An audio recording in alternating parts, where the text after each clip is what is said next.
Bueno, vamos a comenzar. Vamos viendo qué hay para el día de hoy. Pues no hay ninguna tarea pendiente. Están viendo los videos que van a hacer el análisis número 4. Y fuera de eso no hay nuevas tareas. Hoy sí se van a llevar algunas tareas. Pero no hay más que platicar respecto a tareas o revisiones pendientes. Bueno, vamos a comenzar con el tema de hoy. Voy a presentar la pantalla. Y le seguimos con las máquinas térmicas de Rankine. En la clase anterior vimos un problema bastante detallado del balance en una máquina Rankine. Espero hayan revisado cada uno de los cálculos que se tienen que hacer. Vamos a continuar con una máquina de Rankine y enseguida pasaremos a refrigeradores, al tema de refrigeración.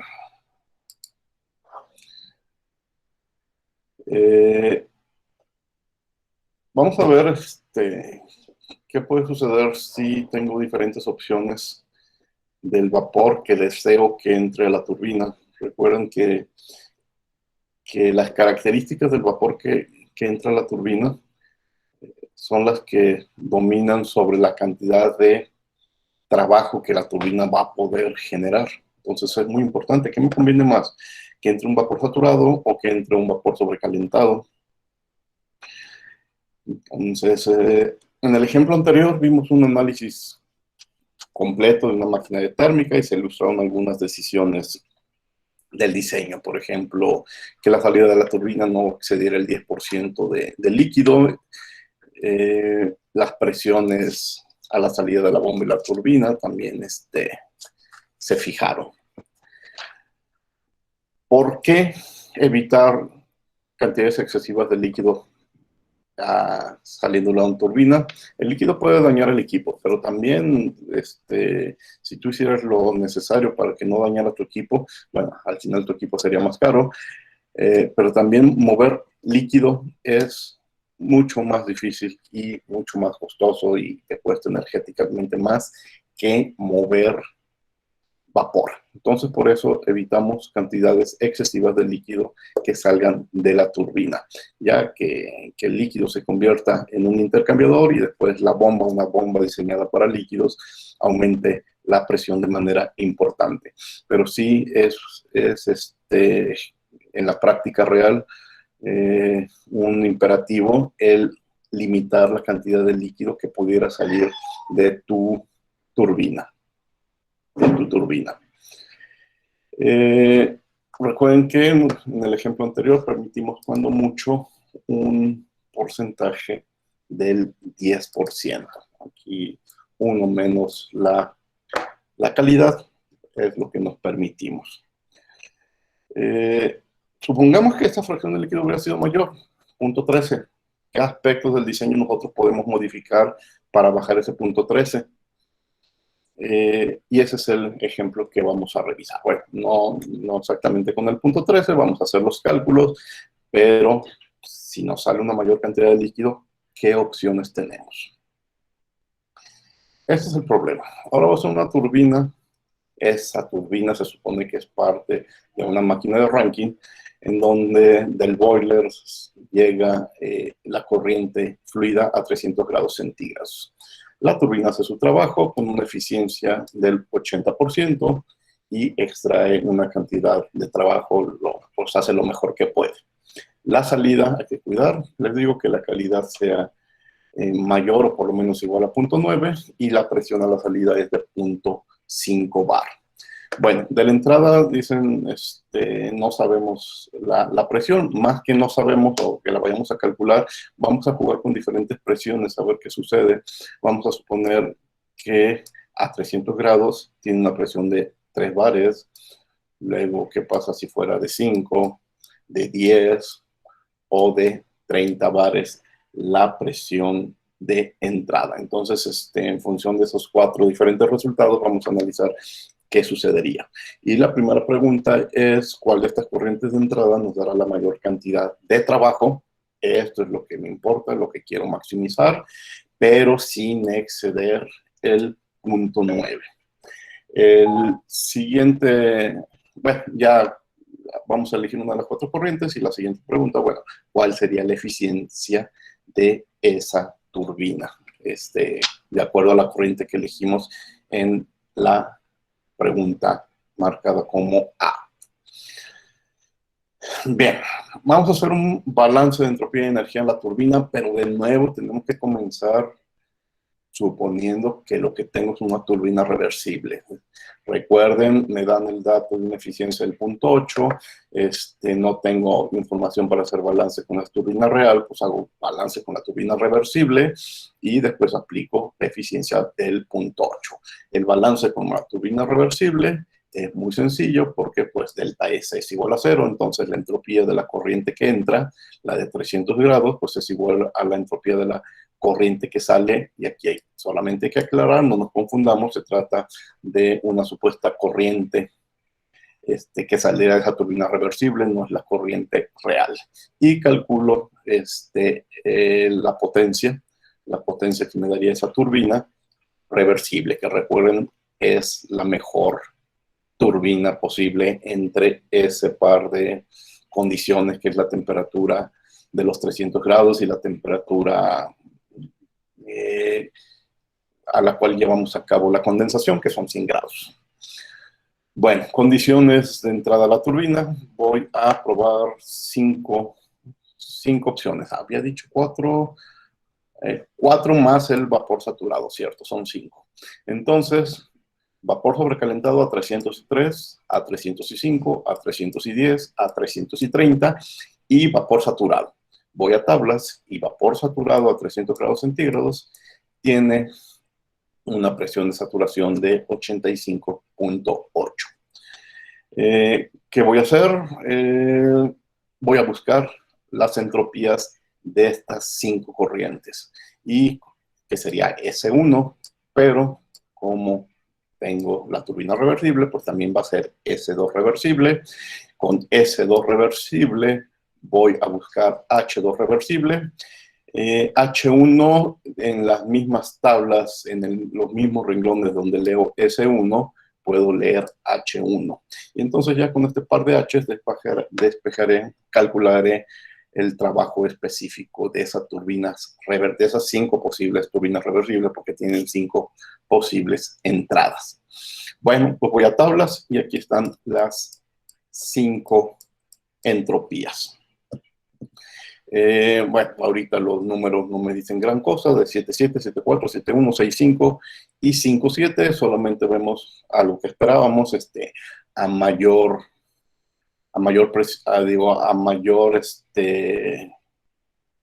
presión va disminuyendo la entropía. Si la temperatura se mantiene constante, perdón, a menor presión va hacia acá, ¿sí? A menor presión va aumentando la entropía.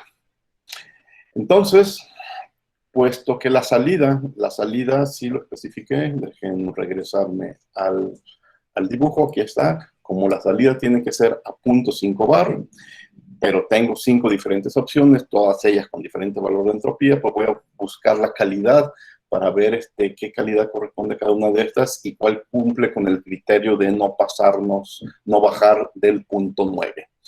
Hago los cálculos de calidad, y bueno, sucede que la primera corriente sigue siendo vapor sobrecalentado. Por lo tanto, no aplica el concepto de calidad. Pero las siguientes corrientes ya es vapor húmedo. La 2, la 3, la 4 y la 5, y se aplica el concepto de calidad. Recuerden, aquí muy importante, está un 2. Esta es la corriente de salida. Porque dirán, a la entrada entraron 4 vapores sobrecalentados y un saturado. A la salida, ya hay 4 vapores húmedos y solamente un sobrecalentado. Pero vamos viendo, punto 98, punto 92 lo cumple, punto 83 ya no lo cumple, punto 71 no lo cumple. Bueno, sin embargo, aquí tengo que recordar un detalle. Necesito estos números para hacer cálculos, pero mi criterio de punto 9 es para la turbina real, no para la turbina reversible. Entonces, estos números los voy a tener que corregir. ¿Con qué lo voy a corregir? Pues con el 80% de la eficiencia. No directamente, ahorita vemos cómo. Ahorita para lo único que me sirven estos valores es para añadir una columna más que sea la entalpía reversible a la salida. Y entonces hago un balance, voy a tablas, leo la entalpía del líquido saturado, del vapor saturado, aplico las calidades que acabo de mostrar en la tabla y calculo la entalpía de la corriente reversible. Y aquí está de 2600 a 1976 kilojoules.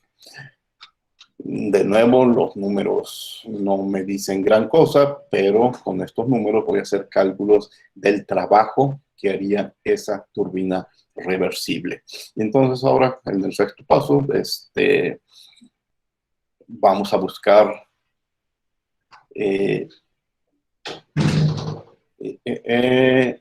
sí, es cierto. Ya iba a hacer el cálculo del trabajo, pero no. Recuerden que les dije hace un momento, aprovechando que fui a la tabla y leí estos 5 valores, pues aprovecho y leo las entalpías 1, pero no lo hice. Entonces, no los anoté. Tengo que regresar a las tablas y leer las entalpías 1. Y ahí están. Estos valores son de tablas, igual que estos valores fueron de tablas. Se pudieron haber leído en el mismo momento que leemos uno, leíamos la otra. Pero bueno, aquí lo hicimos por separado. Entonces ahora sí ya está todo. La calidad, la entalpía de la corriente que sale, la entalpía de la corriente que entra. Fíjense que la entalpía de la corriente que entra aplica tanto para la turbina reversible como para la turbina real. Esto sí solamente es exclusivo de la turbina reversible. Y ahora sí, con este par de datos de las entalpías voy a calcular el trabajo que obtendría con esa supuesta turbina reversible. Entonces, delta H directamente va a ser un trabajo específico. Si lo multiplico por m punto, pues ya me daría potencia, pero no tengo flujo másico. Y aquí está lo que me daría cada una de esas corrientes.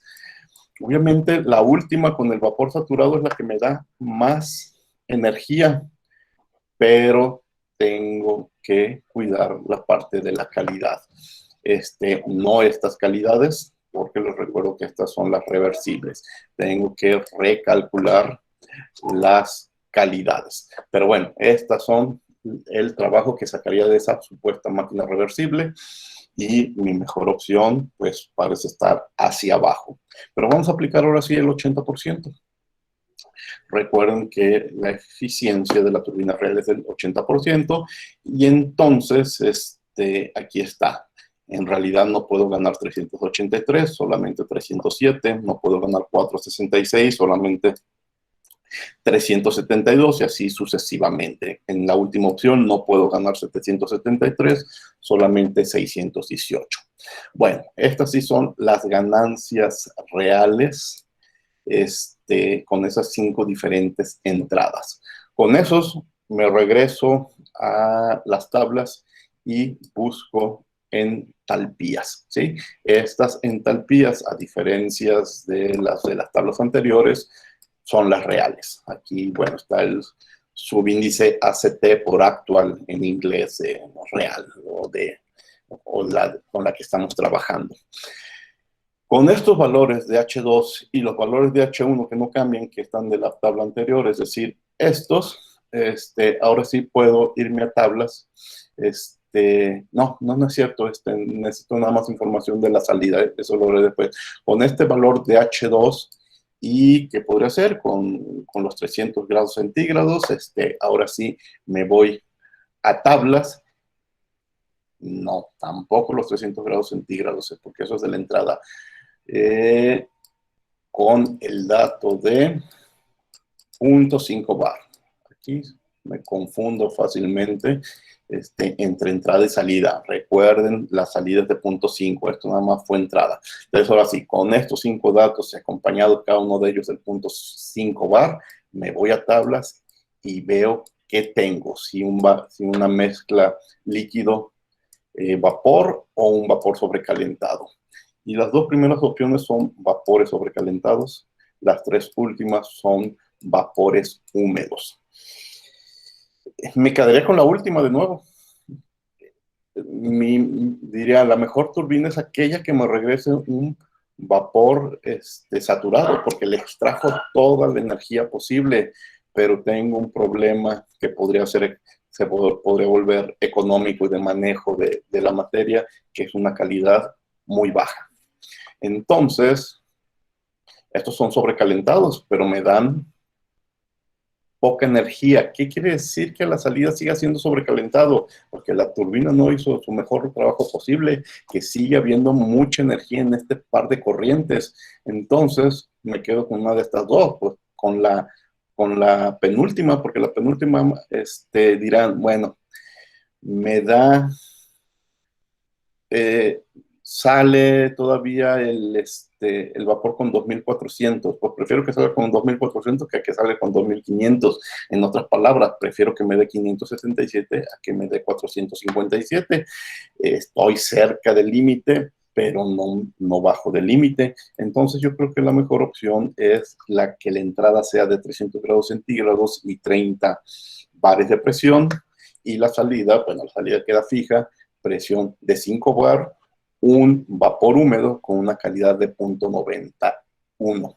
Estuve en el límite de la restricción que me marqué y voy a poder obtener 5.577 kilojoules por kilogramo de vapor, no 618, por las restricciones. Si a alguien no le importan las restricciones, pues se puede ir hasta el 618, pero la experiencia dice que al final lo vas a pagar de alguna forma, seguramente va a ser un costo económico al querer recuperar tu equipo, ¿de acuerdo? Entonces, no quiere decir que bajo estas condiciones el equipo no se vaya a deteriorar, pero te va a soportar más jornadas de trabajo. Entonces nos quedamos con la cuarta opción. Recuerden, esto significa mucha energía a la salida, energía que, pues, mejor que la turbina haga su trabajo y la extraiga. Bueno, entonces observen que para el caso de la corriente de entrada de 5 bar, ¿cuál es la de 5 bar? Esta. La corriente de salida real en realidad sigue siendo un vapor sobrecalentado, ¿sí? Aunque el caso reversible era una mezcla por líquidos. Fíjense, si me regreso a 5, en el caso reversible, donde está 0.98, ya era un vapor saturado. En el caso real sigue siendo un vapor sobrecalentado. Es obvio, esa máquina ideal que hace lo mejor posible, pues lo llevó hasta vapor húmedo. La máquina real no alcanzó y te lo sigue dejando como vapor sobrecalentado. Pero las presiones de entrada más altas, el flujo de salida real es una mezcla vapor líquido de mayor calidad que la correspondiente a la turbina reversible. Entonces, con una de esas nos quedamos. La turbina real elimina menos energía que la turbina reversible. Este ejemplo presenta un escenario muy posible, ¿sí? Plausible.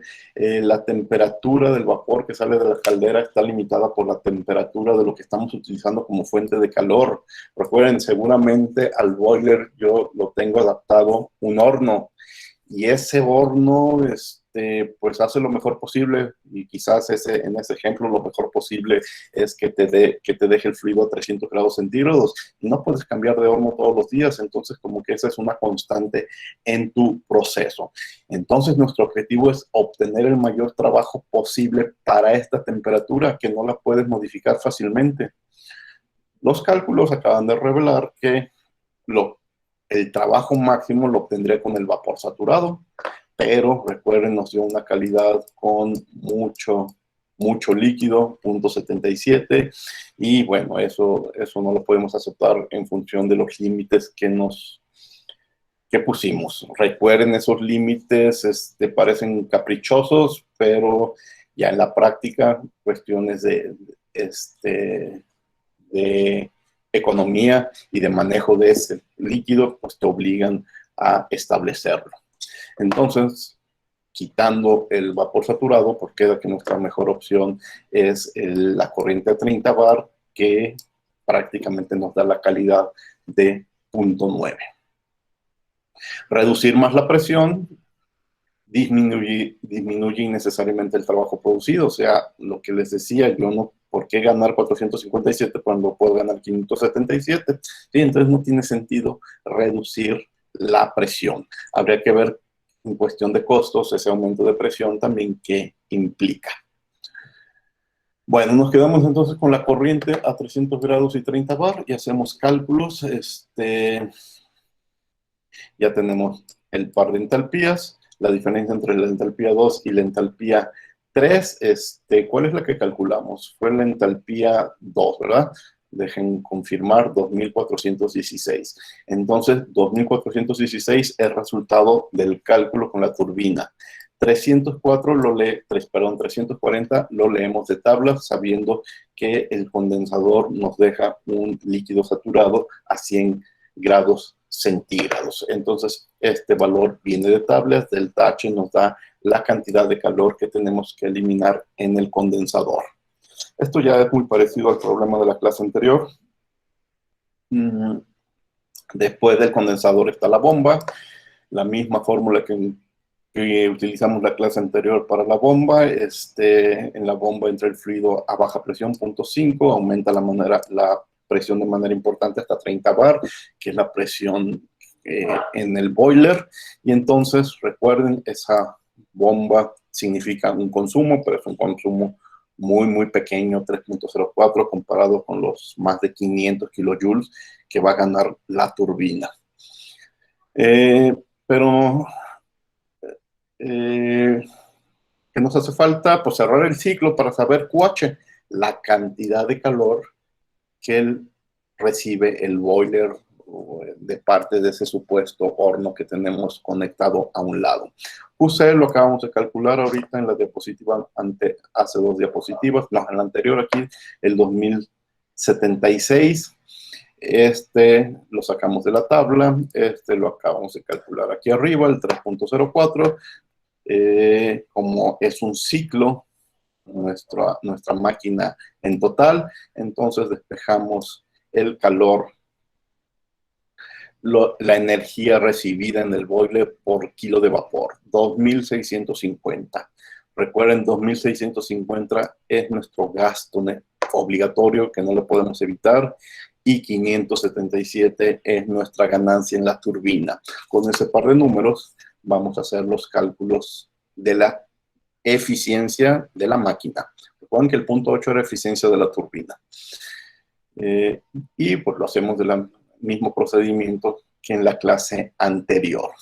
La eficiencia de nuestra máquina es mi ganancia, el trabajo obtenido en la turbina. Bueno, le resto el pequeño gasto que tiene la bomba entre mi costo, lo que me cuesta hacerle llegar energía al boiler. Entonces, menos 577.5 más 304, signo negativo para tener pues un valor absoluto entre mi costo 2650 y la eficiencia es del 21%, 21.7%.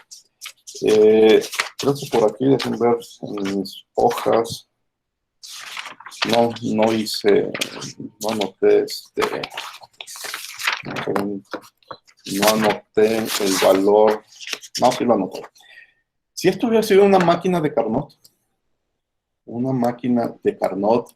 que comparada con la Rankine es la que mejor eficiencia hubiera tenido, el cálculo de eficiencia hubiera sido 1 menos la temperatura de la zona fría entre la temperatura de la zona caliente.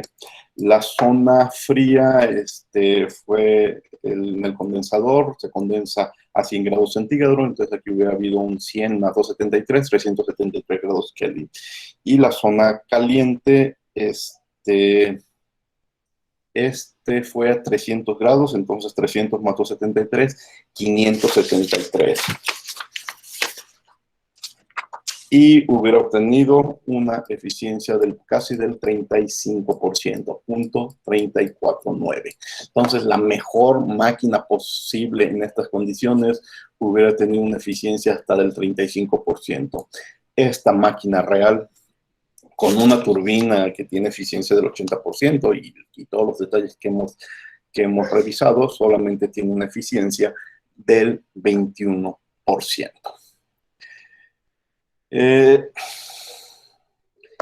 Este ejemplo lo que quiso presentar fue los efectos, la relación de causa-efecto entre la presión del vapor que entra a la turbina y el estado físico de las corrientes que sale de la turbina. ¿Sí? Dice, tenemos motivos importantes, razones importantes para utilizar vapor sobrecalentado en la entrada, aunque el vapor saturado puede producir más trabajo, como lo vimos. Tenemos otras opciones ya fuera de cálculos. Vamos a ver dos variantes de diseño en el ciclo Rankine que encontramos frecuentemente en las máquinas reales. Una primera opción es que el boiler trabaje en dos partes, ¿sí? En vez de tener un solo boiler que recibe agua líquida y nos regresa vapor sobrecalentado, separarlo en dos equipos.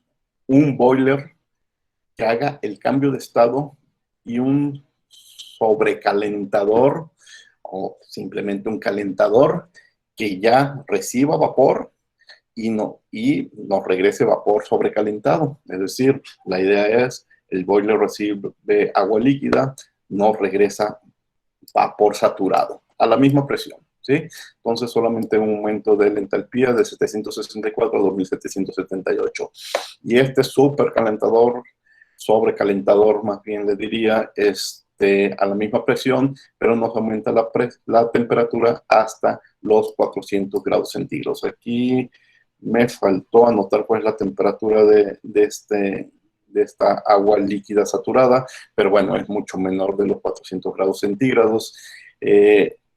Se nota mucho en la entalpía, que la entalpía al final es de 3263. Dirán, a ver, en el inciso A dibujé un boiler que hace lo mismo, 10,764 y la salida 3263. ¿Sí? O sea, este ejemplo dirán, no hay ganancia. Si ustedes suman 2014 con 485, les va a dar este resultado, 2499. Efectivamente, en este ejemplo, en cuanto a balance de energía, los números al sumarlos dan lo mismo.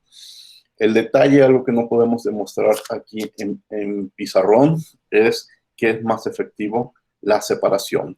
Gastamos menos en tener dos equipos, en tener un superboiler que no solamente te cambie de fases, sino aparte también sirva como calentador. Esto generalmente es más costoso que la opción de abajo. Además, este ejemplo se diseñó para hacer coincidir los números. En la práctica, estos boilers difícilmente te dan temperaturas tan altas y necesitas de un aparato extra, ¿sí? Esto prácticamente no lo encuentras en las plantas reales. Y está el detalle del costo. Vean esta tabla. Este es un estimado, ya tiene su tiempo, del 2009, pero ¿cuánto te cuesta en dólares el gigajoule de energía? Si tu corriente es a baja presión, 5 bares, y su temperatura como 160 grados, el costo es como de $14 por gigajoule. Pero si quieres manejar corrientes a alta presión para tener mayores temperaturas, el costo aumenta hasta $17. Dirá, bueno, nada más $3 por gigajoule, pero bueno, habría que multiplicar por las cantidades que una máquina, no una máquina, sino una planta de generación de electricidad o de energía manejan, y eso se vuelven en millones de dólares, ¿sí?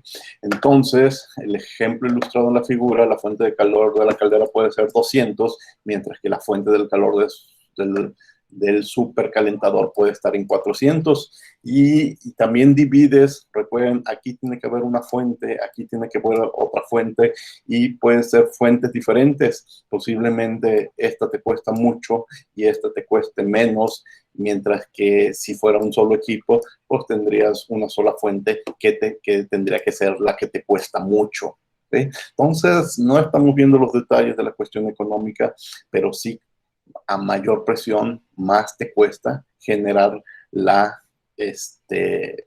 energía. Lo que le decía, el balance energético es sustancialmente el mismo, ¿sí?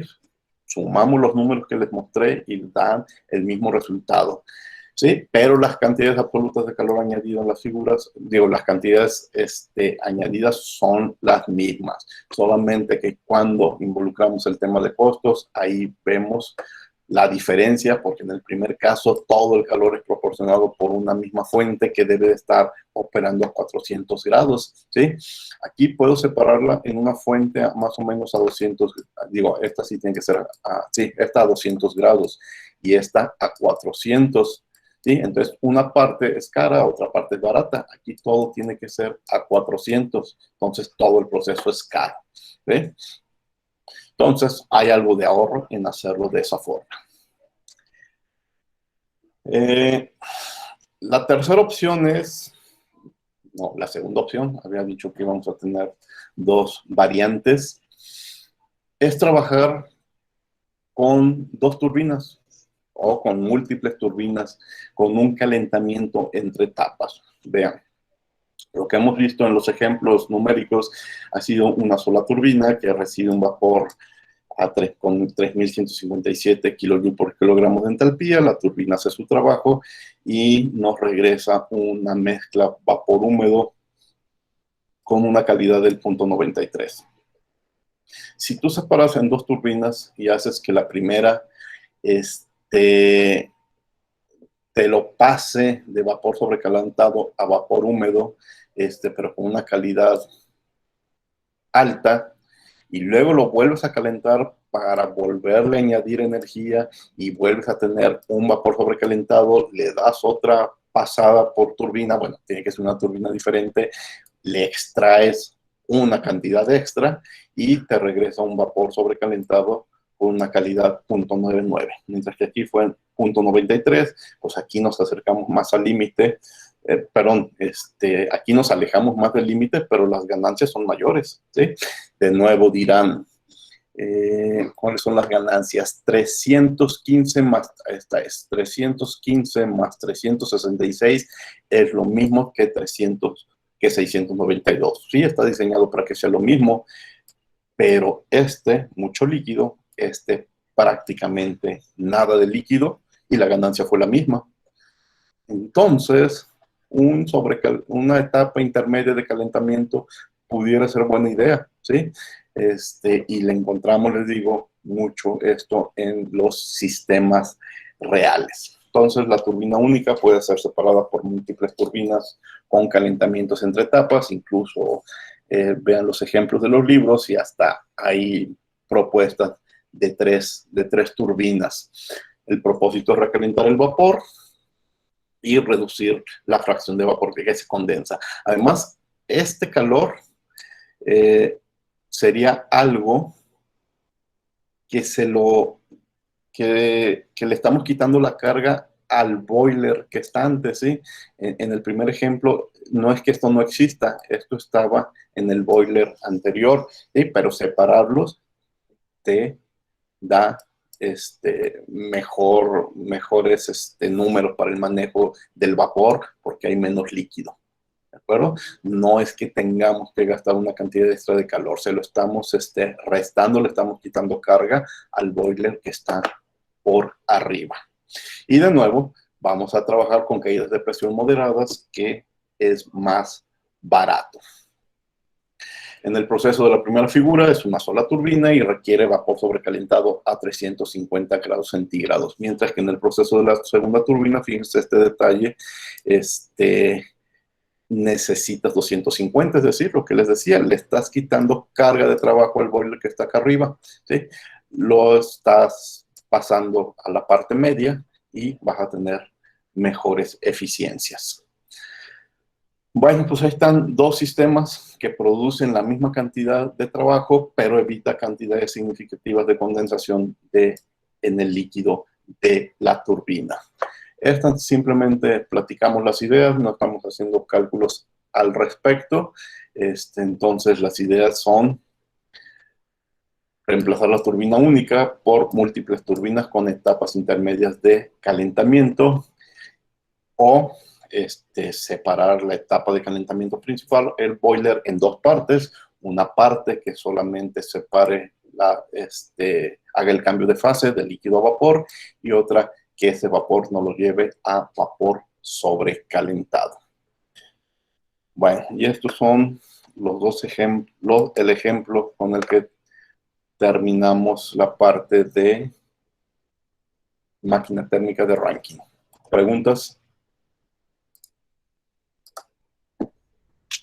Profe, elegimos la corriente de 30 pares sobre la de 10 por lo de la presión, para que fuera una caída más grande de presión.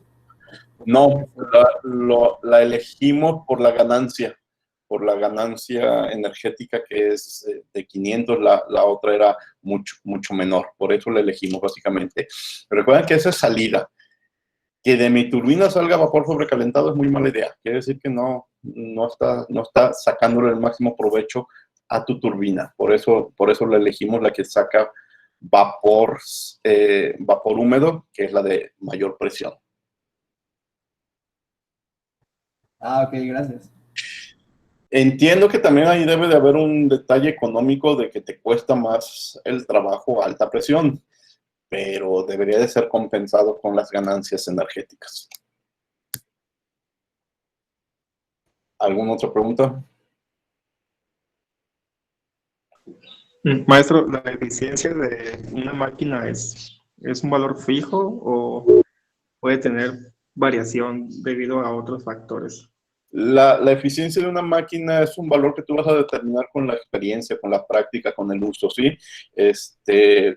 Como cualquier aparato, incluso con una computadora, pues tú vas viendo que con el tiempo se vuelve, dices, ya se vuelve muy lenta, ya bajó su eficiencia, ¿sí? Igual en estas máquinas, deben de ser datos experimentales. Tú en la práctica de todos los días estás monitoreando tu turbina, y en ese momento, pues dices, trabaja al 80%, quizás es nueva, ¿sí?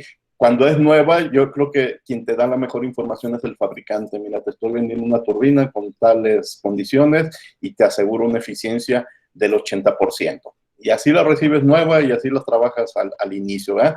Pero tú como ingeniero tienes que monitorearla con el tiempo, y quizás por desgaste hasta de las partes mecánicas, esa turbina va a ir bajando su eficiencia del 0.7, 0.6, no sé, ya no me estoy inventando números, pero es un dato que tú tienes que obtenerlo experimentalmente con la suma de los números de todos los días.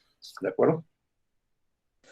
Sí, es que estábamos, bueno, en la clase viendo catálogos y ahí decía la eficiencia de cada cosa. Sí, pero recuerda que los catálogos son el equipo nuevo, ¿sí? Y el que te vende, pues te pone el número más bonito posible que pueda presentar. Ya te toca en la práctica ir monitoreando ese número, ¿sí? Porque obviamente hay desgaste y tiene que ser una determinación experimental. No puedes salir de una fórmula. Tienes que determinarlo experimentalmente. Incluso el fabricante, pues lo determinó experimentalmente probando su máquina nueva, ¿sí? Ok, gracias. Okay. ¿Alguna otra pregunta? Bueno, en la misma unidad, y el siguiente tema es refrigeradores o los ciclos de refrigeración. Entonces, dejen volver a compartir la pantalla. Antes de presentar refrigeración, dejen dar un recorrido por el Classroom que hay de nuevo. En esta parte que se llama ciclo de ranking, ejemplos y videos, pues están los dos ejemplos de la clase anterior y el de este momento, el de ahorita de 5.2, y un video que ustedes, que ya les había presentado desde la clase anterior. Bien, ahorita entramos a refrigeradores y bombas. En esta primera sección hay videos y hay algunos textos que ahorita voy a revisar. Un video que se llama refrigeradores, sabe cómo funciona un refrigerador. Aquí hay 3 textos sobre fluidos refrigerantes, ahorita los platico. Y 2 videos sobre bombas de calor. ¿Qué es una bomba de calor? ¿Y por qué la bomba de calor entra en el tema de refrigeradores? Bueno, adelantándome un poco, una bomba de calor es un refrigerador, pero con un objetivo diferente. Esto de las bombas de calor ya no lo alcanzaremos a platicar en la clase de hoy, pero el viernes estaremos, incluso vamos a hacer un ejemplo con una bomba de calor. Pero váyanse adelantando, vean estos videos para ver qué es una bomba de calor. Aquí, como alcanzan a ver en esta pequeña figura, hay una persona en una alberca y con un aparato a un lado. Pues esa es la bomba de calor y eso es el aparato clásico que se utiliza para calentar las albercas. Y es un refrigerador en su interior. Cuando lo abro, lo que veo adentro es un refrigerador. Pero bueno, hay que ver cómo lo adaptamos a ese refrigerador a ser bomba de calor que nos permita calentar una alberca o calentar una habitación. Bien, dentro de esta sección hay videos. En esta otra sección van a ser los ejemplos. Ahorita voy a hablar del ejemplo 5.3 posiblemente, la próxima clase el 5.4, el 5.5, y me falta añadir un ejemplo de bombas de calor. Y 2 tareas, estas tareas se las platico antes de irnos el día de hoy. Bueno, se acaba la 5ª unidad con refrigeradores y bombas de calor. No es cierto, me falta otro tema que lo estaremos viendo el lunes. No hay clases, el próximo miércoles, dentro de una semana, que es licuefacción de gases. Y ahí vamos a estar acabando la unidad y los temas del primer examen. También antes de irnos hoy platicamos del examen. Entonces, vamos a refrigeradores. Refrigeración. Mientras que los procesos de fabricación industrial a menudo emplean refrigeradores a gran escala, pues ahorita nuestro primer ejemplo, nuestra plática inicial, va a ser pensando en un refrigerador clásico de cocina para el hogar, ya que pues es un ejemplo más familiar para todos nosotros. Bueno, los refrigeradores domésticos normalmente se configuran para mantener la temperatura de la zona fría, por ejemplo, a 5 grados. Dirán, bueno, mi refrigerador tiene lo que se llama el congelador, lo que se llama precisamente el refrigerador, y la zona congelada pues no está a 5, la zona congelada puede estar a -5. Pero vamos a suponer que este refrigerador que vamos a platicar solamente tiene una única zona enfriada y se encuentra a 5 grados. Podría ser a menos, la mayoría están a 3 grados, yo creo. La temperatura ambiente puede variar a lo largo del día, pero vamos a suponer que el día que hacemos los cálculos, la temperatura ambiente es de 20 grados centígrados. ¿Sí? Entonces, ¿qué es un refrigerador? Pues es una máquina que tiene que hacer que ocurra un proceso no espontáneo, que el calor se transfiera de la zona fría, que se encuentra a 5 grados centígrados, a la zona caliente, que se encuentra a 20 grados centígrados. Ustedes, cuando colocan una pieza de carne en el congelador, toda esa energía que le vamos a quitar cuando congelamos esa pieza de carne, al final esa energía va a terminar disipada en el ambiente que rodea a tu cocina, ¿sí? Entonces, obviamente no es un proceso espontáneo, el calor se va a transferir de los objetos fríos al ambiente caliente. Y este es el esquema básico de un ciclo de refrigeración por compresión de vapor. Tiene un compresor, tiene un boiler, tiene una válvula de estrangulamiento y tiene un condensador. En libros, en literatura, la costumbre es dibujar el ciclo en sentido contrario a como lo dibujábamos en las máquinas térmicas, es decir, en sentido contrario a las manecillas del reloj. El fluido va, bueno, donde quieran iniciar, del boiler al compresor, del compresor al condensador, del condensador a la válvula y del condensador y de la válvula al boiler.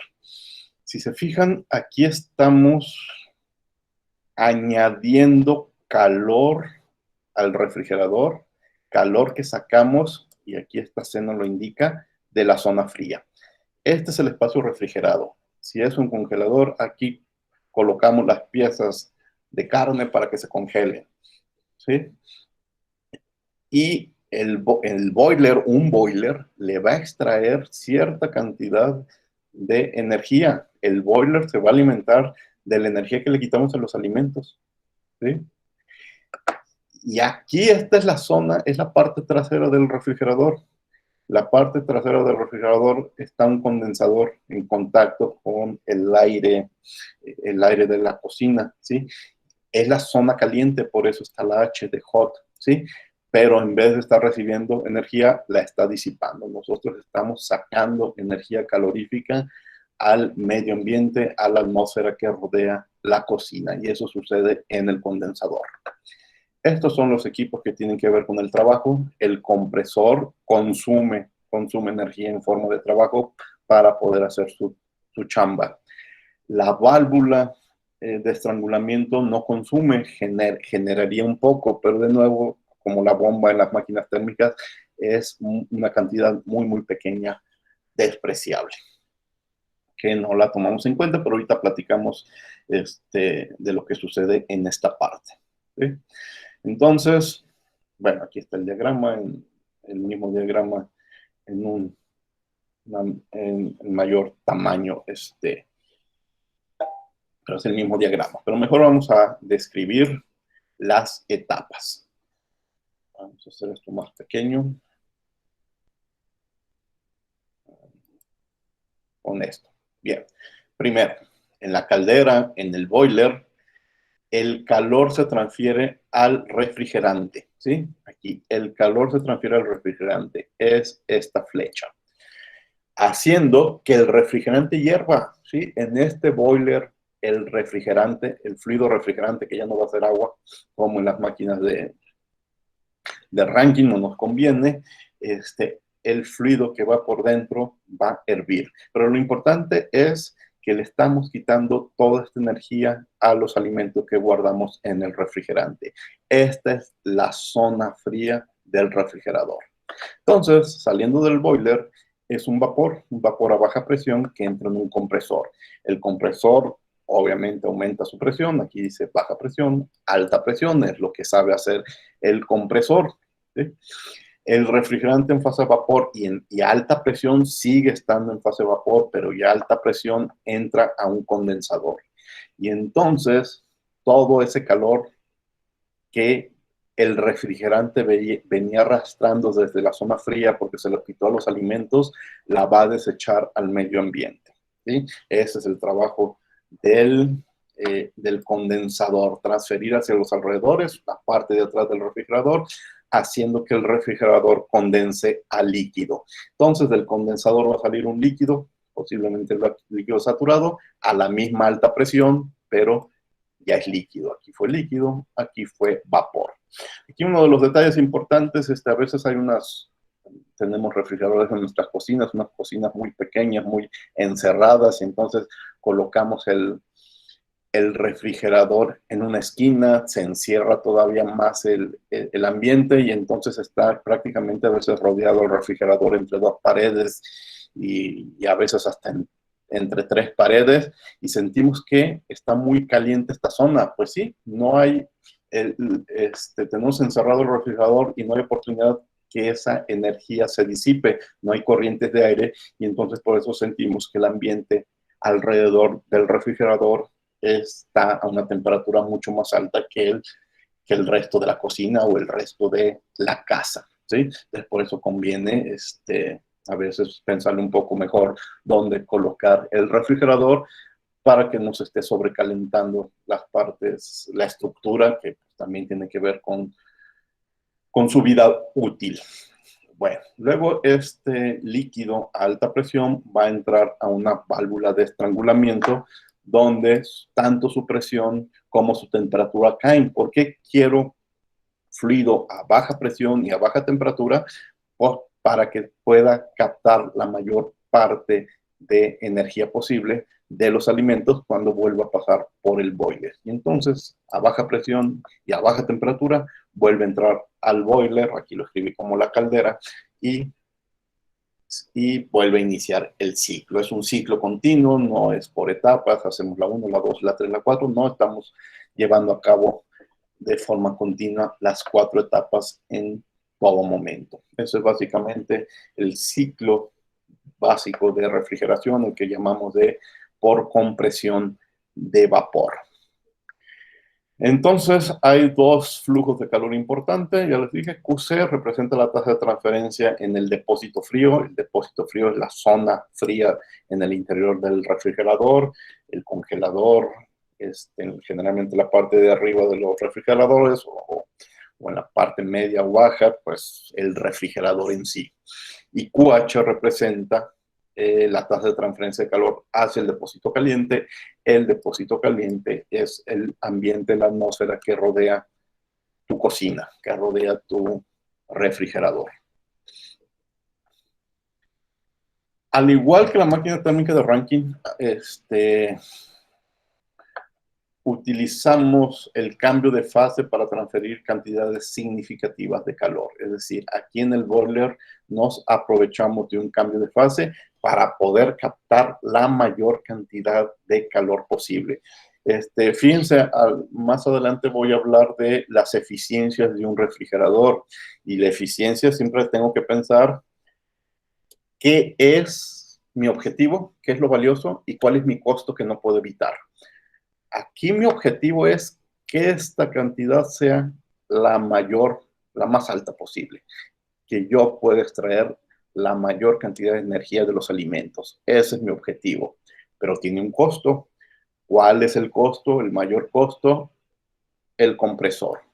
La cantidad de energía en forma de trabajo que yo tengo que añadir al compresor para que haga su trabajo.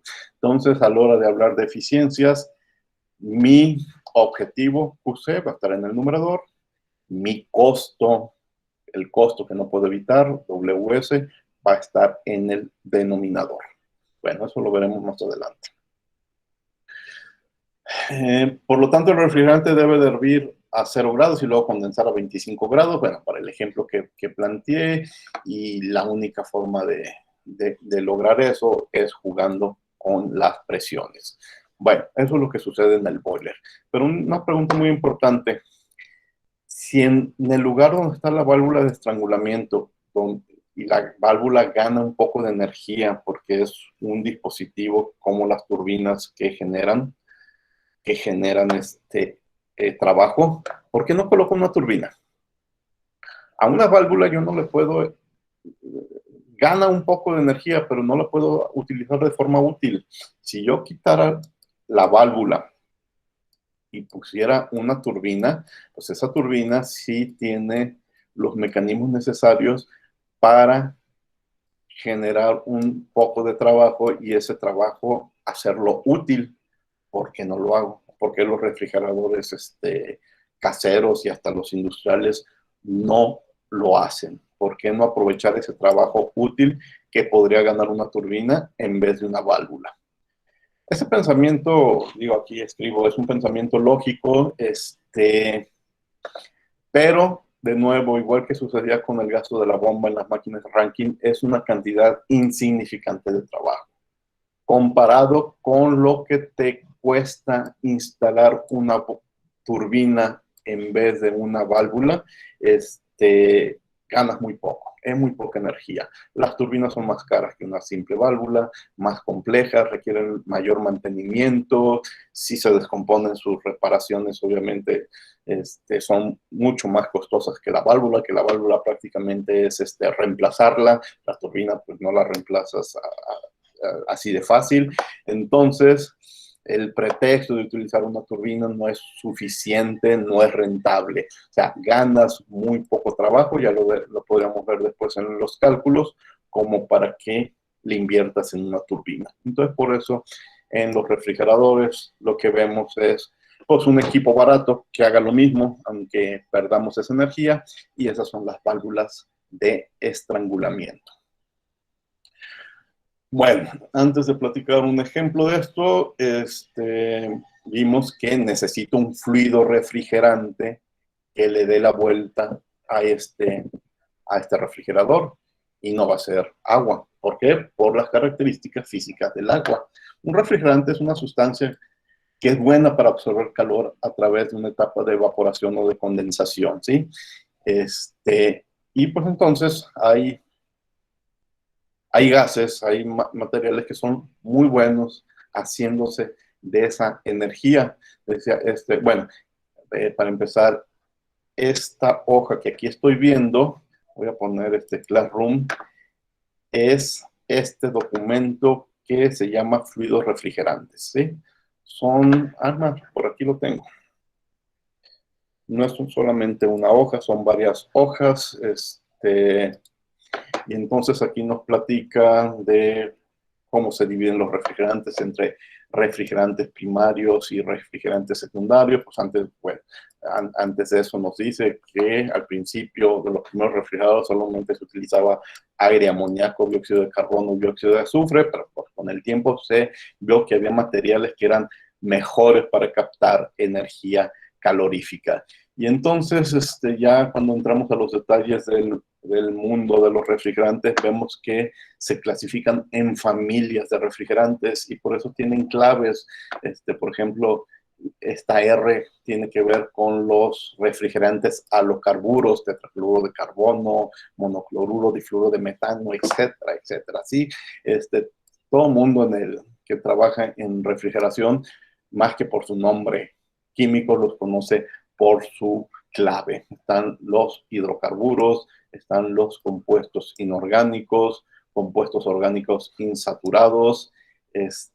Bueno, y este documento de aquí en adelante nos dice en qué propiedades termodinámicas yo me tengo que fijar para elegir un refrigerante. No solamente en propiedades termodinámicas que tengan bajo punto de ebullición y bajo punto de congelación, sino también en propiedades químicas, que no sea tóxico. Si hay algún accidente en un refrigerador y tu refrigerante es tóxico o explosivo, pues pues vamos a tener problemas. Que no sea corrosivo para que tu refrigerador dure mucho tiempo, ¿sí? Entonces, bueno, después revisen este documento, analiza cada propiedad en detalle, en qué me tengo que fijar y para elegir un buen refrigerante. El mundo de los refrigerantes es enorme. Hay, sin temor a equivocarme, cientos de materiales que funcionan como refrigerantes, pero bueno, hay unos que son clásicos. Por ejemplo, el Freon 12, que es difluorometano,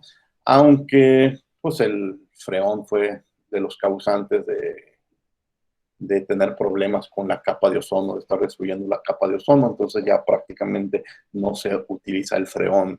Ustedes han visto que el Sengel, todos sus cálculos los hace con el refrigerante, y déjense los muestro, con el 134A. ¿Cuál es el 134A? El 134A, nunca nadie se aprende su nombre, ¿dónde está? Aquí está, es 1112 tetrafluoroetano. De eso estamos hablando cuando simplemente digo voy a hacer un cálculo con el 134A. Es un refrigerante de las familias de los refrigerantes fluorados que tienen flúor, ¿sí? Entonces les dejo también en Classroom esta hoja, esta ficha técnica de refrigerante 134A, que es de los que actualmente más se utilizan en la refrigeración comercial. Y también les estoy dejando la ficha técnica del Freon del R22, les digo, prácticamente ya no se utiliza. Este es el hidroclorofluorocarbono HCFC. Se utilizó mucho en el pasado, incluso en libros de termodinámica van a ver que hay muchos problemas con este R22, pero ya se utiliza muy poco, ¿sí? Entonces ahí les dejo un par de fichas técnicas del R22, del que utiliza Sengel en sus problemas, que es el 134A, y este documento que habla en general de los refrigerantes. Bueno, entonces, tenemos que utilizar un material refrigerante, elegido de forma inteligente, de que puedas extraer la mayor cantidad de calor de la zona congelada, de la zona fría. Y bueno, vamos a ver estos refrigeradores en números. Aquí tengo el ejemplo 5.3. La próxima clase terminamos el tema con el 5.4 y el 5.5. El 5.3 es un refrigerador que sería el equivalente al ejemplo de la máquina de Rankine, un refrigerador real de cocina que podríamos calcular etapa por etapa. El 5.4 va a tener, nos regresamos, es un refrigerador de Carnot, es decir, si las máquinas térmicas tienen una referencia en cuál compararme como la que tiene la mejor eficiencia, pues en refrigeradores también tengo un refrigerador de referencia y pues lo llamamos el refrigerador de Carnot, el que tiene puras etapas reversibles y que nos da la mejor eficiencia, la mayor eficiencia posible entre ese par de temperaturas que es la temperatura de la zona fría o la zona congelada y la temperatura del ambiente. ¿De acuerdo? Entonces vamos a revisar el el ejemplo 3. Preguntas antes de ver el ejemplo 3. Hagan preguntas, ya hablé mucho.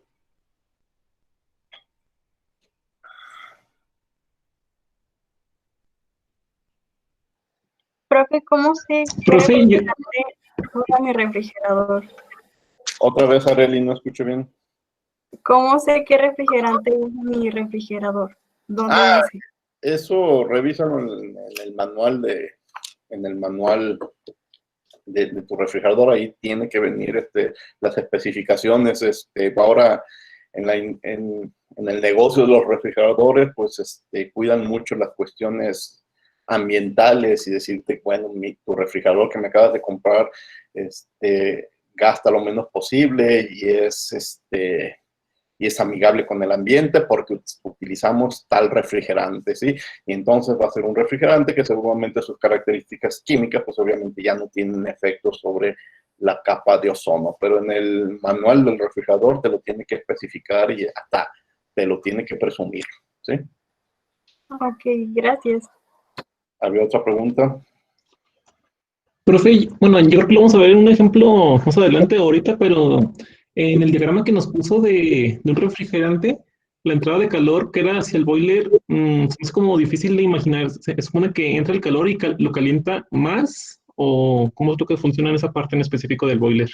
Es difícil de imaginar, pero sí, las paredes de tu refrigerador, piensa en tu congelador, que es el más sencillo de imaginarte porque es más pequeño, pero las paredes de tu congelador pasan unos tubos de diámetro muy pequeño y por ahí está pasando el fluido y ese fluido está absorbiendo el calor de los alimentos. Dirás, todo lo que acabo de colocar ya está congelado y tiene varios días congelados. Bueno, pues entonces solo está jalando una pequeña parte, una pequeña cantidad de calor que es el refrigerador no está perfectamente aislado, entonces algo de calor del exterior está entrando a tu congelador, pues el refrigerador se lo lleva, ¿sí? Pero tú pones una pieza de alimento de carne que acabas de comprar que está a 25 grados, regresa en 3 horas y ya está congelado, regresa en 4 horas y ya está congelado. Entonces, ¿quién se llevó esa energía para bajar la energía interna de esa pieza de carne? Pues el refrigerante, ¿sí? Entonces, sí, es un boiler. dirá, va en contra de mi idea clásica del boiler, de mi boiler que uso para calentar agua, para bañarme, pero es un boiler que hizo que esa pieza de carne a 25 grados, que era fresca, pues ahora sea una piedra cubierta de una capa fina de hielo. Pues es un boiler, ¿sí? El boiler no te lo define, bueno, te lo define un cambio de fase, pero el cambio de fase puede ser a bajas temperaturas o altas temperaturas, ¿sí? Muy bien. ¿Y aplica lo mismo para la corriente que viene de la válvula de estrangulamiento? La corriente que viene de la válvula de estrangulamiento es el refrigerante a la menor temperatura posible, ¿sí? Y va a entrar a esa zona, a ese boiler, y va a aumentar su temperatura porque los alimentos lo calientan, pero sí. Okay. Muchas gracias. Okay. Bueno, vamos viéndolo en números. Profe, sí. Y los refrigeradores tienen como un sistema de ahorro o algo así, porque he notado como que cuando lo dejas como abierto, se escucha como que empieza a trabajar algo. No sé si es, o sea, usted nos dijo que es continuo, pero no sé si lo que pasa ahí, qué es lo que empieza a trabajar. Pues yo creo a lo que me refería hace un momento. Mientras no haya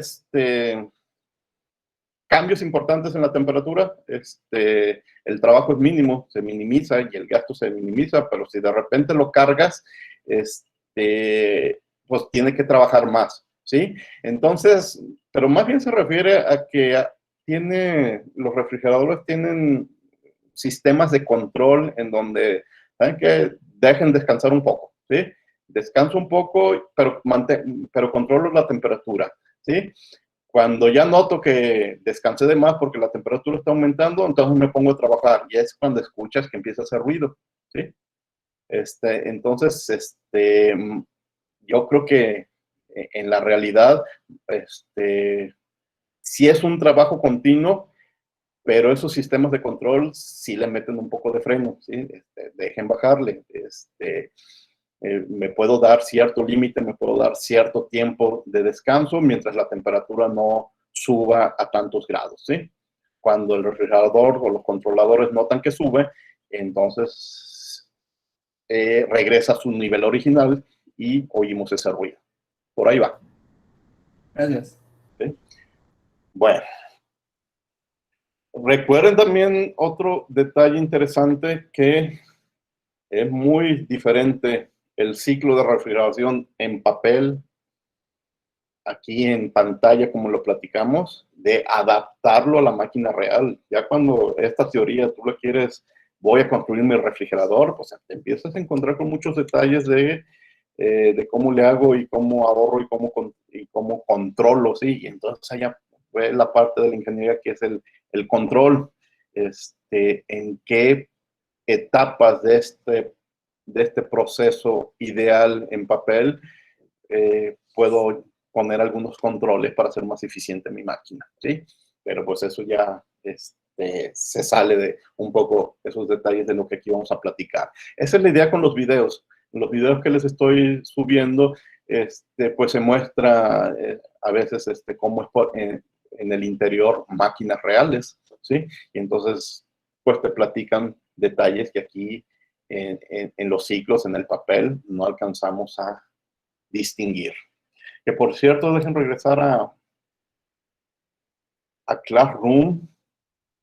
Aquí en ciclo de ranking, ya me acordé, este video no lo teníamos en la clase anterior, ciclo de ranking, cómo, recordarme,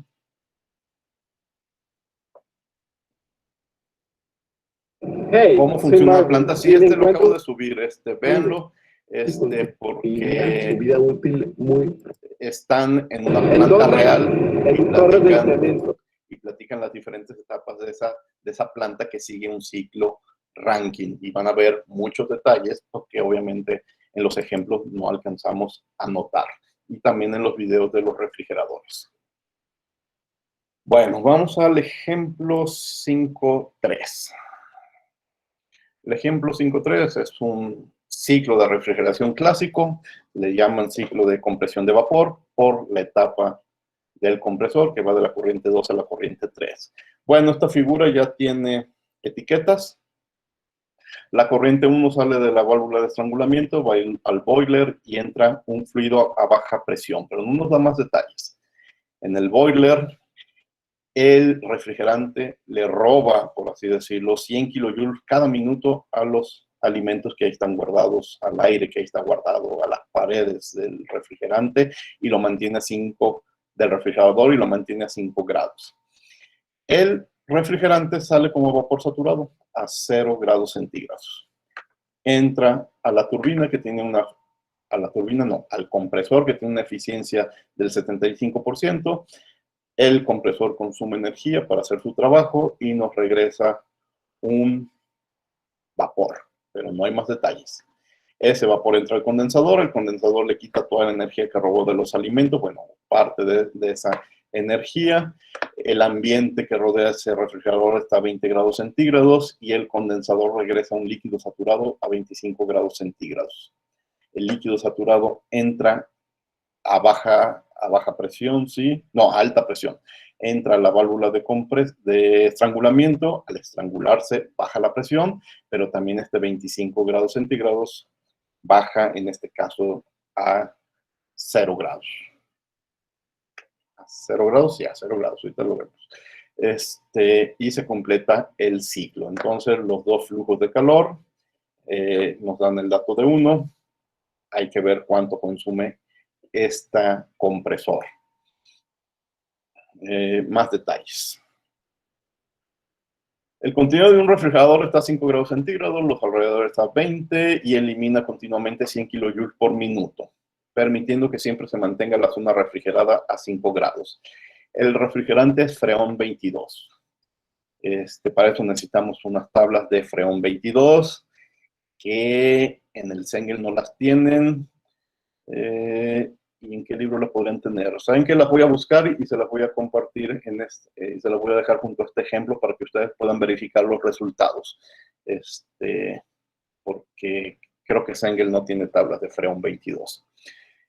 El material sale a 0 grados centígrados, el refrigerante sale a 0 grados centígrados y el material que sale del condensador está a líquido saturado 25 grados centígrados. Aquí es muy importante ahorita por lo que vamos a hacer. Yo sé que esto es líquido saturado a 25 grados centígrados. Y yo sé que esto es vapor saturado a 0. Pero ni idea de aquí en medio. ¿Sí? O bueno, tengo que empezar a pensarle para ver qué puedo decir de lo que pasa aquí en el estado 3. Lo que me va a ayudar es que la eficiencia para cálculos es del 75%. De nuevo, es eficiencia del compresor. ¿Preguntas? ¿Cuál es el flujo másico que le da la vuelta a este refrigerador para remover 100 kilojoules por minuto? ¿Cuántos kilos por segundo de refrigerante necesito? ¿Y cuál es la potencia requerida en el compresor? Entonces aquí está la primera pregunta y la segunda pregunta pues es, el refrigerante le da la vuelta, no sé cuántos kilos por segundo son necesarios para que exactamente yo esté sacando 100 kilojoules por minuto. Bien, de nuevo, cuando revisen este PDF en detalle, pues lo dividí en etapas de cálculo. Empecé en la 1 y creo que terminé como en la 12, 13. Al igual que el ciclo de Rankine, este es un ciclo de 4 pasos. Entonces, yo puedo hacer un balance de energía para todo el ciclo y tiene una entrada de energía, una salida. Esta es la zona refrigerada, esto es hacia el ambiente del refrigerador y esto es lo que consume el compresor. Dirán, ¿hace falta lo de la válvula de estrangulamiento? Sí es cierto, pero es despreciable y la válvula ni lo aprovecha. Bueno, no hay una forma inmediata con esta ecuación de conocer QH, entonces tengo que irme por partes y de nuevo no tengo toda la información del compresor, nada más es su eficiencia, pues de nuevo ya por séptima, octava vez, no sé, desde que iniciamos el tema, tengo que iniciar con un compresor reversible. Tengo que hacer cálculos para ese supuesto compresor reversible que hace el mejor trabajo posible y después aplicaré la eficiencia del 75%. Hago balance por el compresor, al compresor sale una corriente que en la figura es la entalpía 3 y entra la entalpía 2. Bien, con la entalpía 2 no tengo ningún problema para conocer el valor porque la figura me dice que es, me regreso, que es vapor saturado a 0 grados centígrados. Entonces voy a tablas del freón y vapor saturado a 0 grados centígrados tiene una entalpía de 405 kilojoules por kilogramos. ¿Sí? Pero no puedo despejar H3 porque no conozco WS y no lo conozco para la máquina real, entonces tendré que hacer cálculos para la máquina reversible. ¿Y por dónde inicio? Pues como en los problemas anteriores, inicio con el balance de entropía. Al compresor hay una corriente de entrada y una corriente de salida, el término Q no existe y como voy a tratar con un compresor reversible, la entropía generada es 0. Flujo másico de entrada es igual al flujo másico de salida, por lo tanto, la entropía 2 es igual a la entropía 3 de esa máquina reversible. ¿Cómo voy a conocer la entropía 3? Pues con el dato de 2, porque igual que aquí arriba, que aquí, es vapor saturado a 0 grados centígrados. Entonces, en el mismo renglón donde leí este 405, voy a leer este 1.75. Y esa es la entropía del vapor que entra al compresor. Y como el compresor es reversible, pues también es la entropía del vapor que sale de ese compresor.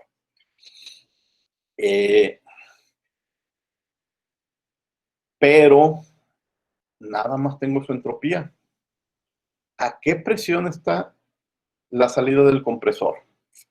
Me voy a regresar a la figura. Ya sé la entropía de este 3 reversible. Ya lo sé. Pero necesito otro dato. Y no tengo presión.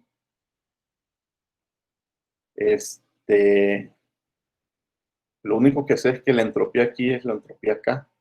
¿Qué es lo que voy a hacer? Esto es muy interesante. Yo sé que al condensador entra algo que no conozco, pero sale líquido saturado a 25 grados. Y pues líquido saturado a 25 grados está muy bien definido. ¿Cuál es la presión de saturación de un líquido saturado a 25 grados centígrados? Recuerden que estoy hablando del freón 22. Pues voy a tablas y encuentro que es 10. No alcanzo a leer el número, 10.5 bares. 10.5 bares. Pero esa es la salida del condensador. ¿Y de qué detalle me acuerdo? Los condensadores son equipos que trabajan a presión constante.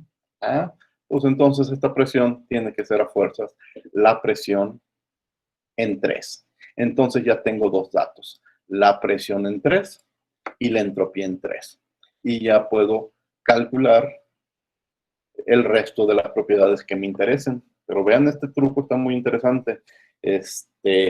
No había forma de conocer la presión hasta que analizo el condensador. El condensador a la salida está muy bien definido, por lo tanto conozco su presión a la salida. Los condensadores son equipos que trabajan a presión constante, por lo tanto es la presión de la salida del compresor. Vean cómo la salida del compresor, del condensador, me ayuda a definir la salida del compresor. Me regreso, donde iban los cálculos.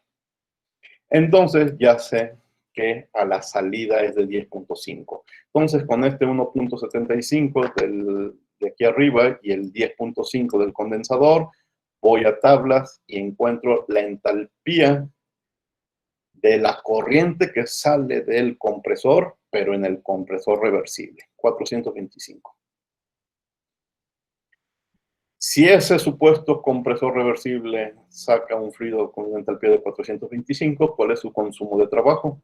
Pues ahora sí, diferencia de entalpías. El 425 de hace un momento con el 405 que habíamos leído antes de tablas y pues el compresor reversible, gasta lo menos posible. Y son 20 kilojoules por kilogramos. Nuestro compresor real va a gastar más.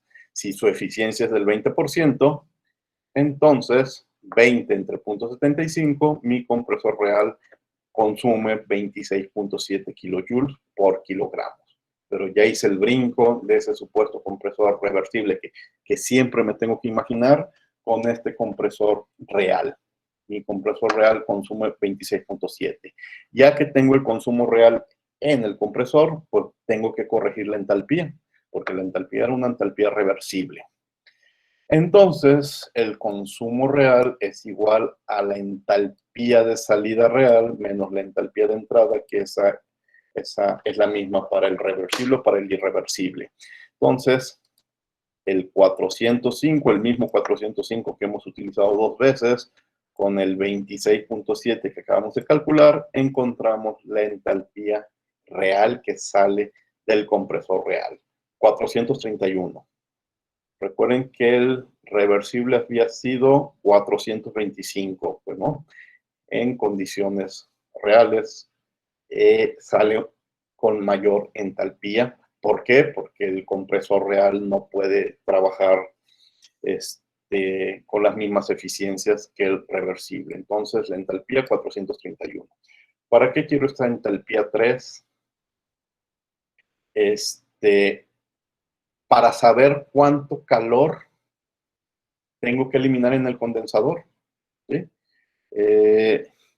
Recuerden que del condensador sale un líquido saturado que es H4 y entra este vapor que acabamos de calcular, H3. Entonces aquí está el H3 que había sido 431. Con el líquido saturado que sale del condensador no teníamos problemas de tablas. H4 es 230. 230 menos 431 en el condensador que está en la parte de atrás del refrigerador, estamos eliminando 201 kilojoules de energía por cada kilo de refrigerante que le está dando vueltas al ciclo.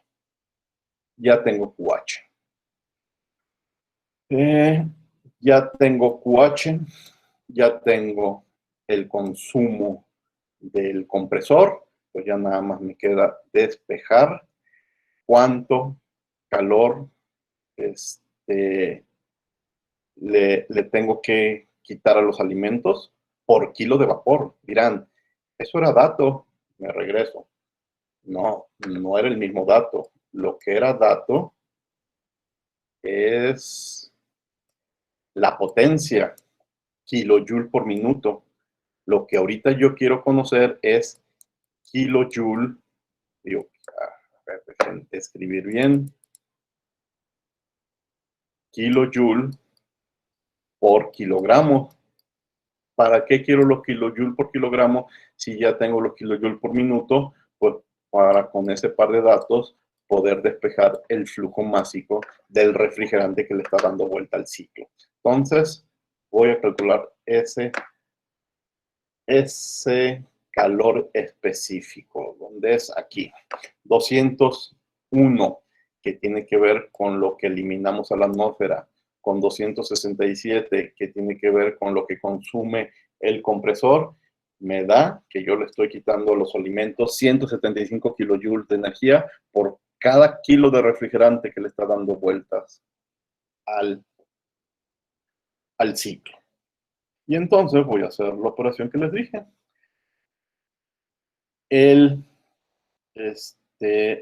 La potencia calorífica, los 100 kilojoules por minuto, entre el calor específico, los kilojoules por kilogramo, me da el flujo másico. Tienen que estar circulando 0.57 kilos de refrigerante por minuto, ¿sí? Ese es el flujo másico de refrigerante que me va a permitir mi objetivo de remover 100 kilojoules de energía de la zona refrigerada cada minuto. Bueno, pues ahora, pues la potencia real que necesita el compresor. Eso de verdad no no lo habíamos calculado. Lo que había calculado, este 26.7, no es potencia, es trabajo específico. Si se fijan, energía por unidad de masa es trabajo específico. Entonces, trabajo específico por flujo másico, ahora sí me da potencia. Kilojoule por minuto, se lo convierte en una kilojoule por segundo, pues tendrán los watts. Y si lo hacen por 1000, pues tendrán los kilowatts. Entre 1000 tendrán los kilowatts. ¿De acuerdo? Entonces, esta era la segunda pregunta, la potencia requerida. Tenía el trabajo específico. Ya llevo 10 pasos y no he hablado de eficiencias. ¿Y qué hacer con la eficiencia del refrigerador? Bueno, con los refrigeradores hay un detalle muy interesante. No podemos hablar de eficiencia. La palabra eficiencia la guardamos para cuando nos da un valor entre 0 y 1. Si yo hago la división entre lo valioso y mi costo, lo más seguro es que no me dé un número entre 0 y 1, sino que generalmente los buenos refrigeradores me dan números mayores a 1. Y entonces eso lo tengo que renombrar y no llamarlo eficiencia, lo voy a llamar coeficiente de desempeño. Y todos los libros utilizan la palabra COP por su término en inglés de Coefficient of Performance. COP. Todos los libros hablan del COP. El COP, ¿cuál es el COP de tu refrigerador? ¿Cuál es el COP de tu bomba de calor? Recuerden, el objetivo de un refrigerador es mantener el espacio refrigerado por debajo de la temperatura ambiente. Entonces, lo valioso es cuánta calor o potencia calorífica le quité a los alimentos entre cuánto consumió la turbina, ¿sí? Entonces, QC sobre WS, y ya veremos en ejemplos que esto generalmente es un número mayor a 1. Tenemos refrigeradores con COP de 8, de 20, el COP de, por ejemplo, si el COP de tu refrigerador de Carnot te da 20, pues tu refrigerador real te va a dar 8, por decir un número.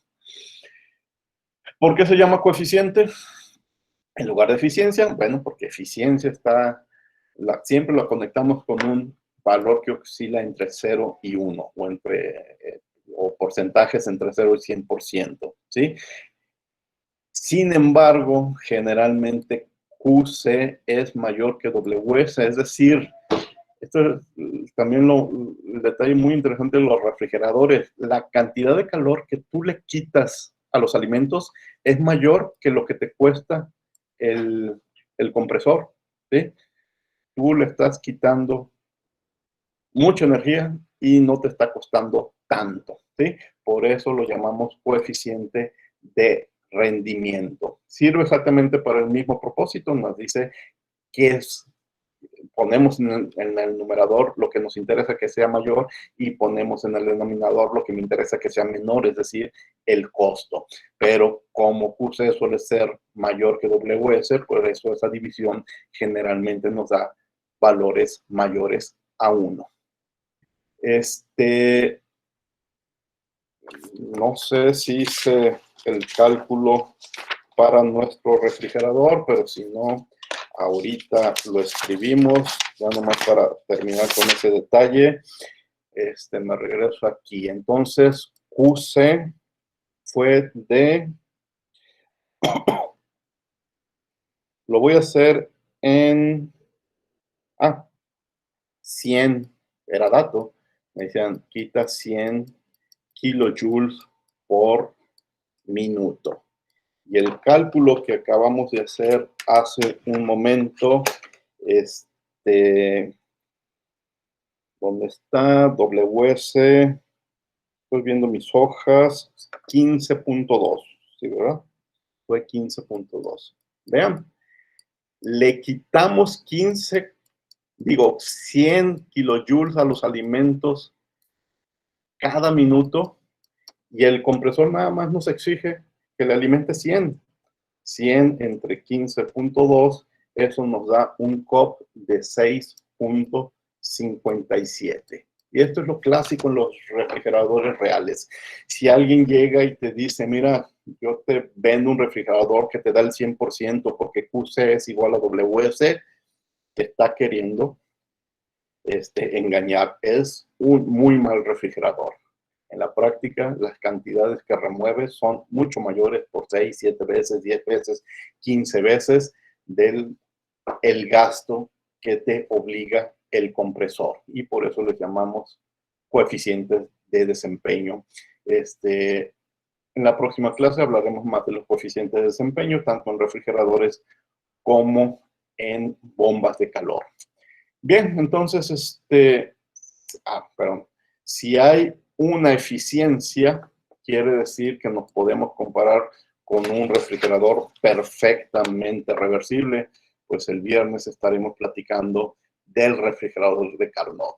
El refrigerador de Carnot, pues, es una especie de máquina de Carnot, pero que funciona en sentido inverso. Tendrá una compresión adiabática en el compresor, una refrigeración isotérmica en el condensador, una expansión adiabática en la válvula de estrangulamiento y un calentamiento isotérmico en el boiler.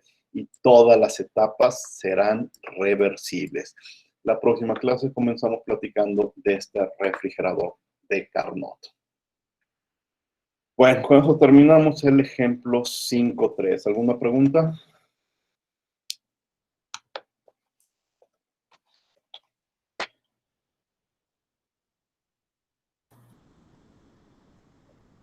Tareas, ¿qué se llevan? De una vez subí 2 tareas. Una es para el viernes y otra es para el lunes. La del viernes tiene que ver con una máquina de ranking. Hay una tabla con datos de 6 máquinas de ranking y ustedes tienen que completarla. Por ejemplo, la máquina A les da entalpías de los diferentes equipos y les pide la eficiencia y el trabajo neto producido. Pero, por ejemplo, el inciso E les da el flujo másico y la eficiencia, pero les pide la entalpía del condensador. Son diferentes preguntas. De nuevo, vamos a seguir con la misma dinámica de que cada uno de ustedes resuelve solamente uno de los incisos y sube a Classroom las respuestas y los cálculos, ¿sí? De nuevo lo voy a hacer por lista de asistencias y ahora distribuí los números de esta forma. El inciso A, 1, 4, 7, 10, 13, y bueno, el resto ahí pueden ir revisando. El inciso B lo resuelven en el 32, 29, 26, 23, 20 y 16. Recuerden, se trata de números de listas, ustedes ya saben quiénes son. Esta tarea que tiene que ver con máquinas térmicas de ranking, un inciso, es para el viernes. Y para el lunes, la tarea 5.2, que es algo similar, pero con un refrigerador. De nuevo, hay una tabla con espacios vacíos, les dan entalpías, les piden coeficientes de desempeño o les dan coeficientes de desempeño y les piden algunas entalpías. Entonces, igual, 6 refrigeradores, 6 incisos y por número de lista ya verán qué les toca. Por ejemplo, el refrigerador D le toca número de lista 29, 23, 17, 11 y 5. Y así es como lo van leyendo. ¿De acuerdo? Entonces, 2 tareas de aquí al lunes, una para el viernes, otra para el lunes. Recuerden que el lunes no tenemos sesión en vivo. Se los recuerdo el viernes para quien no se conecten el lunes, es día de descanso obligatorio, así lo ponen en la universidad. No tenemos clase el lunes. Siguiente, último detalle, examen. Voy a empezar a preparar el examen y guarden la fecha. Viernes 13 de noviembre.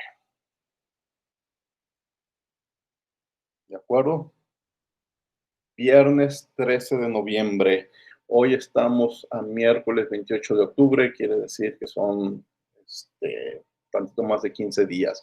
Les digo que este capítulo 5 lo terminamos el próximo miércoles, porque el lunes no hay clases, entonces seguro el próximo miércoles lo terminamos. Voy a hacer una revisión de los temas para hacer una especie de temario y decirles, esperen preguntas de este tipo e ignoren preguntas de este otro tipo, ¿sí? O sea, me voy a concentrar en 3, 4, 5 temas y les voy a decir cuáles para que se concentren en ese tipo de preguntas. Estudien, por favor, del Sengel. Yo voy a ir a una de las ediciones del Sengel y de ahí voy a sacar preguntas de los temas que me interesan. Sería un examen viernes de 9 a 11. Aquí en Classroom nos vemos a las 9 y les digo, ahí está el examen o ahí están los exámenes y los irán subiendo en ese periodo de 2 horas, bueno, con alguna tolerancia, pero sería planeado para cálculos en ese periodo de tiempo. Entonces, viernes 13 de noviembre. ¿Alguna pregunta? Yo tengo una pregunta, pero es sobre el ejercicio que resolvimos ahorita. Lo estaba revisando y veo que ahora no calculamos la entalpía 2 del proceso reversible al inicio. Ahora no utilizamos lo de la calidad del vapor. ¿Eso fue porque ahora no había ninguna condición? Tú dices en... A ver, deja regresarme y ver la imagen. Permítame. No. A ver, ya la estoy viendo. ¿La corriente 2? Sí, no recuerdo si es la 2 o la 3, pero... La 2 es vapor saturado. Entonces ahí no aplica. Y la 3... es la 3. La 3, sí es posible que se tendrá que revisar. Lo que pasa es que ya yo nomás te estoy diciendo, tienes presión 3 y tienes entalpía 3, tienes presión 3 y tienes entropía 3, busca la entalpía. Cuando vayas a tablas, y se las voy a subir en unos momentos para que lo revisen, ahí te vas a dar cuenta si es vapor sobrecalentado o sigue siendo saturado o ya es vapor húmedo. Si es vapor húmedo, necesitas involucrar la calidad, pero si es vapor sobrecalentado, pues ese vapor sobrecalentado entra al condensador. Sí, aquí queda esa duda, no la resolví, ni siquiera la nombré, yo nomás dije, entonces voy a tablas y la entalpía es de tanto. Hay que verificar paso a paso esa entalpía. Lo voy a revisar y si quieres lo platicamos el viernes y les voy a dejar las tablas para que ustedes lo verifiquen. No estoy seguro que vaya a ser, hay que revisarlo. Yo simplemente lo que hice, copié el valor que tenía y no me fijé en ese detalle, pero sí, lo que les pido a ustedes, vean con detalles todos esos números y ahí te vas a dar cuenta de qué se trata. ¿De acuerdo? Sí, claro. Gracias. Es un detalle interesante, pero pues ya es de lo que hay que hacer todos los días, verificar en tablas de qué se trata, si está sobrecalentado o saturado o vapor húmedo. Dejen anotarlo, pero en unos minutos les subo las tablas del freón para que lo revisen. ¿Alguna otra pregunta?